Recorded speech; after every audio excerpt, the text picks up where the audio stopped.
Laya kan tiệt karma zu kan in lai le lan i suwa le do in hau zia chu ti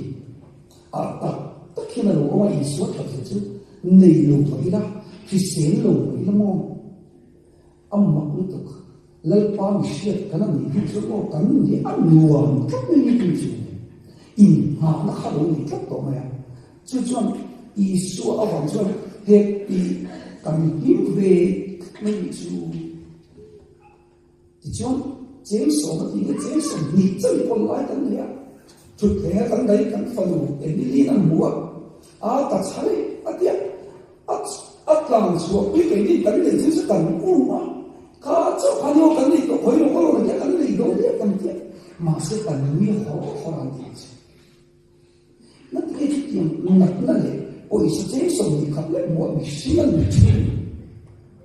anh lộn nó hiện in là này người hiền thì là đi thì các anh làm ta chứ cả chuan các em thì nó ăn lộn nó không mặc cái kia ăn thì trong mỗi đồ đều sẽ là ăn thì chú ý còn thắng ăn gì ăn để nghe mua vào mà ăn này chúng ta có chú lại chân trời đồ cả có nó gì đâu xua ta xua tí lên chú mà sẽ chú ý cái chuan mua hệ có vẻ như ăn mình sẽ đâu mà sẽ là lần ba mình sẽ cái chuan thật nó tốt hơn như thế các mình chứ mình sinh cái gì đó là cho ăn vui về chỉ khóc này mà sẽ ngồi lâu qua này tôi ngủ đây đầu tiên nó là chỉ phải là lỗ ba đến sáng tù đến sáng ta xuống lại khẩn rốt với tập quân này rồi mà sẽ in tùng chọc lâu bằng ăn thì thấm lệ mấy chuyện đó ăn ba ngày có số cái là nhỉ spy được có gì hai ăn vi phạm ăn xuống một tháng sẽ xong nhịp lại khát tan này ta có cần này nó cũng rồi mà sẽ có cơ hội để trồng trái nha in bên đi sang là ăn thầm cả chứ mà mình lỡ ba mình sẽ đi chứ nó âm mà là tao xin em kiếm cái gì phải mà lo mình chứ này chứ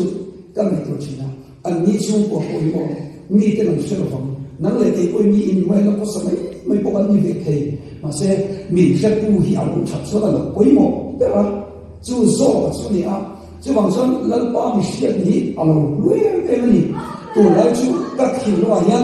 thu mà các sợi thì nó chú ta đâu vậy tam chân chỉ để đi đến chú ta đâu vậy tam chân chỉ là những các chân chỉ là lâu ông chỉ na ta đâu vậy tam chân chỉ là các chân chỉ là lâu ông chỉ na chứ còn mình nể chỉ na ta không nó cần có một chỉ là mình chỉ vậy chứ bằng chân ta đâu vậy ta không mình xuân lệ mi lệ cái lệ không phải ta được quen thiềm chân nó cần lâu cái chỉ na chú ta các đình chân các đình xin ô lệ mi phải có một lần không phải tuổi có một lần